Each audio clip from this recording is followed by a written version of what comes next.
Hello বন্ধুরা, সুখেন সাথী চ্যানেলে তোমাদের সবাইকে স্বাগত। কাছে এবং দূরে, দেশ এবং দেশের বাইরে যে যেখান থেকে আমার ভিডিওটি দেখা শুরু করেছো, সবাইকে অসংখ্য অসংখ্য ধন্যবাদ, অনেক অনেক ভালোবাসা। আজকে হচ্ছে কোজাগরীর লক্ষ্মী পুজো। তো সেই কোজাগরীর লক্ষ্মী পুজো ভিডিওটা আমি শেয়ার করছি। তো আজকে যখন আমি এডিট করতে বসেছি, এটা হচ্ছে লক্ষ্মী পুজোর দুদিন না আড়াই দিন পরে। তো সেই জন্য আজকে বললাম, তো লক্ষ্মী পুজোর দিন থেকে শুরু করে লক্ষ্মী ঠাকুর নৌকা ভাসান অবধি কিন্তু আমি তোমাদের ভিডিওটাকে দেখাবো। তো দেখো, এখন বাজে 12টা, আর 12টার সময় আমি ভিডিওটা শুরু করছি। সকালে অনেক কাজ করেছি, সেগুলো তোমাদের সাথে শেয়ার করা হয়নি। আর এখানে দেখো, আমি কলা গাছের খোগাগুলো করে আমি কেটে নিচ্ছি, আর ছোট ছোট কলা গাছগুলোকে কেটে নিচ্ছি, যেগুলোকে আমি ওই করব, মানে লক্ষ্মী পুজোর পুজো করলে পাশে তো কলা গাছগুলো দিতে হয়। তো সেই জন্য ছোট ছোট কলা গাছগুলো কেটে নিয়েছি। আর এই দেখো, খোগাটাকে কেটে নিয়ে এসেছি। আমাদের মধ্যে কিন্তু লক্ষ্মী পুজোতে কিন্তু নৌকা দিতে হয়, দুটো নৌকা। একটা নৌকার মধ্যে হচ্ছে ধান চাল দিতে হয়, ধান চাল তোমার যা আছে ঘরে সেগুলোকে দিতে হয়। আর একটাতে কিন্তু একটা মানুষ বানিয়ে সেই বৈঠা দিয়ে সেটাকে দিতে হয়। তো যেটাতে ধান চাল থাকে সেই গোলাটাকে, মানে গোলা ভরা নৌকাটাকে ঘরের যে কোনো জায়গায় উপরে উঠিয়ে রাখতে হয়। আর যেটাতে বৈঠা দিয়ে একটা মানুষের বৈঠা দিয়ে যে নৌকাটাকে বানাতে হয়, সেটা কিন্তু ডুবিয়ে দিতে হয়। যেদিনকে লক্ষ্মী পুজোর আড়াই দিন হবে, তো সেই দিনকে কিন্তু এটাকে ডুবিয়ে দিতে হবে, যেটা বৈঠা দিয়ে আছে। তো সেই জন্য আমি সেইগুলোকে কিন্তু আস্তে আস্তে দেখো পুরোটাকে আমি বানিয়ে নিচ্ছি। তো কাদের মধ্যে এইগুলো এখনও আছে, কাদের মানে, তো তারা কিন্তু একটু কমেন্টে জানিও। আমাদের কিন্তু গ্রামের মানুষরা এভাবেই পুজো করি, আর আমাদের মধ্যে কিন্তু এই জিনিসটা এখনও আছে। আমাদের গ্রামে যারা যারা পুজো করে তারা সবাই এরকম করে কিন্তু নৌকা বানায়। আর এর মধ্যে কিন্তু অনেক কিছু দিতে হয়। যে নৌকাটাতে বৈঠা দিয়ে একটা মানুষ থাকে, তো সেই নৌকাটার মধ্যে দিতে হয় হচ্ছে ধানের একটা গাছ, আর ওই যে কালো রঙের যে কচু গাছ হয়, সেই কচু গাছগুলো দিতে হয়, হলুদের গাছ দিতে হয়। মানে এগুলো কিন্তু সব এই যে বৈঠাতে, মানে বৈঠার নৌকা হয় সেটাতে দিতে হয়। তো দেখো, এবার আমি গোলাটাকে বানিয়ে নিচ্ছি। যেহেতু নৌকা দুটো বানানো হয়ে গেছে, এবার সেই গোলাটাকে দেখো এইভাবে মুড়িয়ে মুড়িয়ে কিন্তু করলে পারে ভালো হয়। এমনি সরাসরি যদি করা হয় তাহলে হবে না। এভাবে ভেঙে ভেঙে এভাবে আমি গোলাটাকে বানিয়ে নিচ্ছি।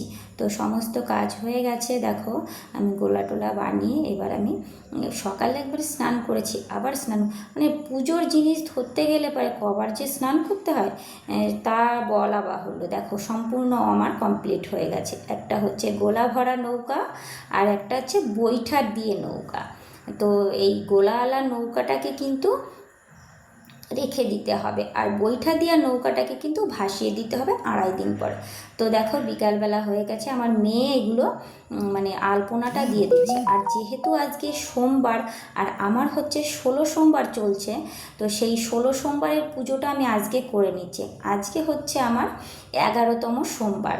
তো সেই জন্য আমি আগে বাবার পুজোটা করে নিচ্ছি। বাবার পুজোটা শেষ হবে, তারপরে আমি লক্ষ্মী ঠাকুরের জন্য লক্ষ্মী পুজোর জিনিসপত্র গোছাবো আর লক্ষ্মী পুজোটা করব।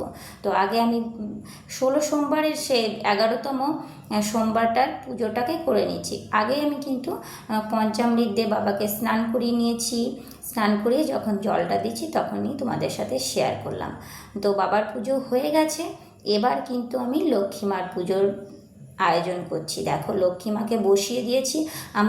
আমাদের মধ্যে হচ্ছে লক্ষ্মী ঠাকুরকে কোনো নতুন বস্ত্র, নতুন শাড়ি হতে পারে, নতুন যেসব জিনিস, নতুন লাল রঙের যে কোনো শাড়ি হলেই তার উপরে বসানো যায়। তো আমাদের এভাবেই কিন্তু বসায়। দেখো আমিও সেইভাবেই কিন্তু বসিয়ে দিয়েছি। দেখো আলতা সিঁদুর সমস্ত জিনিস দিয়ে দিয়েছি। হাতে দুখানা পদ্ম ফুল নিয়ে এসছে, একটা দিয়েছি ঘটে আর একটা দিয়েছি মায়ের হাতে।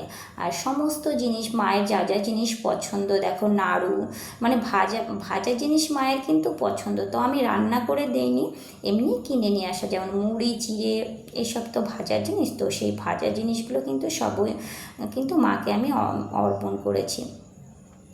তো আমাদের এই গ্রামে না ওই ব্রাহ্মণ দিয়ে পুজো করে না, এখানে বলে কি নিজের ভক্তি নিজের কাছে। তো আমাদের কিন্তু এইভাবেই পাঁচালি পরেই আমাদের পুজো করতে হয়। যে আমাদের মানে যারা পুরনো লোক আছে তারা বলেছে যে নিজের ভক্তি নিজের কাছে, তো সেই হিসেবে আমি নিজের যতটা ভক্তি আছে সেই হিসাবেই আমি কিন্তু পুজোটা করছি। তো দেখো সমস্ত জিনিস গুছিয়ে নিয়েছি, এবার মানে পুজোটা সব কিছু দিয়ে দিয়েছি, এবার আমি মানে পাঁচালিটা পরে নিচ্ছি। তো পাঁচালির মানে শুভ একটা মুহূর্ত ছিল, সেটা হচ্ছে 5টা 18 থেকে শুরু হয়ে মানে 6টা 33 অবধি। তো সেটার মধ্যে মানে ওই টাইমে যে কোনো একটা টাইমের মধ্যেই কিন্তু পুজোটাকে শুরু করতে হবে। তো আমি সেইখানে মানে 5টা 37 কিন্তু পুজো করতে বসেছিলাম। দেখো এবার আস্ত ফলগুলো সব আমি দেওয়ার জন্য কেটে নিয়েছি, আর যে মানে আতপ চালের নৈবেদ্যটা দিয়েছিলাম সেটাকে কিন্তু আমি মাখিয়ে নিয়েছি। তো সমস্ত প্রসাদ কিন্তু আমার দেওয়া হয়ে গেছিলো, একটু প্রসাদ কিন্তু আমার বাকি ছিল না। তো এই দেখো সেই দিনকে লক্ষ্মী পুজোর দিন, এবার হচ্ছে লক্ষ্মী পুজো হয়ে যাওয়ার 2.5 দিন পরে এই দিনটা। তো এই দিনটায় দেখো আমি সন্ধ্যা প্রদীপ করে নিচ্ছি, সন্ধ্যা প্রদীপ করে নেওয়ার পরে যে মানে ইগুলো করেছিলাম আমি, ওই যে নৌকাগুলো করেছিলাম, তো সেই নৌকার থেকে কিন্তু একটা নৌকা আজকে ভাসাতে হবে। তো আমাদের মধ্যে কিন্তু এই নিয়মটা আছে। তো সেই জন্যে আমি আগে সন্ধ্যা প্রদীপ করছি, তারপরে ওটাকে আমি মানে করবো, ভাসাবো। তো দেখো আমার সন্ধ্যা প্রদীপ হয়ে গেছে আজকের মতন। তো এবার যে গোলা ভরা মানে নৌকা ছিল সেটা এখানে আমি রেখে দিচ্ছি, আর যেটা হচ্ছে আমি মানে ভাসাবো সেই নৌকাটাকে কিন্তু আমি এবার তোমাদের দেখিয়ে দিচ্ছি। দেখো এখানে অনেক কিছু রয়েছে, পান সুপারি, মানে মায়ের যে মায়ের কাছে পান সুপারি দিতে না, আসতো পান আসতো সুপারি, তো সেইগুলো সব দেখো এর মধ্যে কিন্তু আমি দিয়ে দিয়েছি। মানে যা যা জিনিস মায়ের কাছ থেকে মানে এই নৌকার মধ্যে দেওয়া যায় সমস্ত জিনিসগুলো কিন্তু দিয়ে দিয়েছি। এবার আমি 2খানা মশালও বানিয়ে নিয়েছিলাম। তো আমাদের এভাবেই কিন্তু দিতে হয়, কাদের মধ্যে এইভাবে মানে নিয়ম আছে একটু জানালে ভালো হবে, মানে বুঝতে পারবো কাদের মধ্যে কীরকম নিয়ম। সবার নিয়ম তো সমান না, এক একজনের মানুষের এক এক রকমের নিয়ম আছে, তো আমাদের কিন্তু এভাবেই পালন করতে হয়।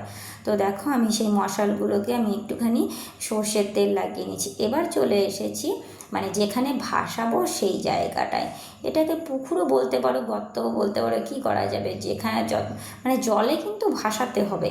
তো সেই জন্যে জলের কাছে চলে এসেছি, আর দেখো মশাল দুটোকে আমি ধরিয়ে দিয়েছি, ধরিয়ে দুপাশে 2টো মশাল লাগিয়ে দিয়েছি। আর এবার ওই ধূপকাঠিটাকে কিন্তু মাঝখানে দিতে হবে। তো এবার আমি ধূপকাঠিটাকেও ধরিয়ে নিচ্ছি, ধূপকাঠিটাকে ধরিয়ে দেখো আমি উলুধ্বনি দিয়ে, উলুধ্বনিটা তো তোমাদের শেয়ার করিনি, আমি পরে এডিট করে মানে কথাগুলো দিচ্ছি এডিট করছি, সেই কারণে এটা পরে মানে তোমাদের সাথে সেটা শেয়ার করা মানে তোমরা শুনতে পাচ্ছ না যখন আমি উলুধ্বনি দিয়ে আমি এইটাকে নৌকাটাকে ভাসাচ্ছিলাম। দেখো কত সুন্দর লাগছে তাই না? আমাদের কিন্তু এভাবেই করতে হয়, প্রত্যেকটা বছর আমরা এভাবেই করি, মানে 2.5 দিন পরে এই নৌকাটাকে কিন্তু ভাসিয়ে দিই। তো এবার আমি উলুধ্বনি দিয়ে একটুখানি জল ছিটিয়ে নৌকাটাকে ওই মাঝখানে দিয়ে দিয়েছিলাম। দেখো কত সুন্দর লাগছে তাই না? যে অন্ধকারের মধ্যে বেশ ভালো লাগছে। এবার যে কলা গাছ দুটো ছিল সেই কলা গাছ কিন্তু এখানেই ডুবিয়ে দিতে হবে। তো অনেকে আছে কিন্তু লক্ষ্মী ঠাকুরকে ডুবিয়ে দেয় না, লক্ষ্মী ঠাকুরকে জলে ভাসিয়ে দিতে হয় না, লক্ষ্মী মাকে ভাসিয়ে দিলে তোমার সমস্ত ধন সম্পদ তো ওখানেই চলে যাচ্ছে। তো লক্ষ্মী মাকে কিন্তু কেউ ডুবিয়ে দেবে না, সবাইকে অনুরোধ করছি লক্ষ্মী মাকে কিন্তু কোনো দিন ডুবাবে না। তো এটা কিন্তু অমঙ্গলের লক্ষণ, তো লক্ষ্মী মাকে কখনোই ডুবাবে না। এবার চলো তোমাদের দেখিয়ে দিচ্ছি আগের বছরের যে লক্ষ্মী মা ছিল সেই লক্ষ্মী মাকে। দেখো ডুবিয়ে দিয়ে একটুখানি ভিডিও করছিল মেয়ে, বেশ ভালো লাগছিল কিন্তু দৃশ্যটা, অন্ধকারের মধ্যে কত সুন্দর নৌকা ভাসছে। তো আগের বছরের লক্ষ্মী দেখো, এবার সেই মাকে এখানে মেয়ে লেপে দিয়েছিল, লেপার পরে এই যে দেখো কলা গাছ, আমাদের কিন্তু কলা গাছের গোড়ায় লক্ষ্মীকে এভাবে রাখতে হয়, আগের বছরের লক্ষ্মীটাকে। তো এখানে আমি একটু আরতি করে নিচ্ছি। তো আমার ভিডিওটা কেমন লেগেছে তোমাদের কমেন্টে জানিও। আর আমাদের মতন এরকম মানে রীতি আছে কাদের, তারাও একটু জানিও, কাদের মধ্যে কেমন রীত একটু জানিও, জানালে ভালো হবে। তো ভিডিওটি এইখানেই শেষ করছি, এখন আসি, টাটা বাই বাই, সবাই ভালো থেকো, শুভরাত্রি।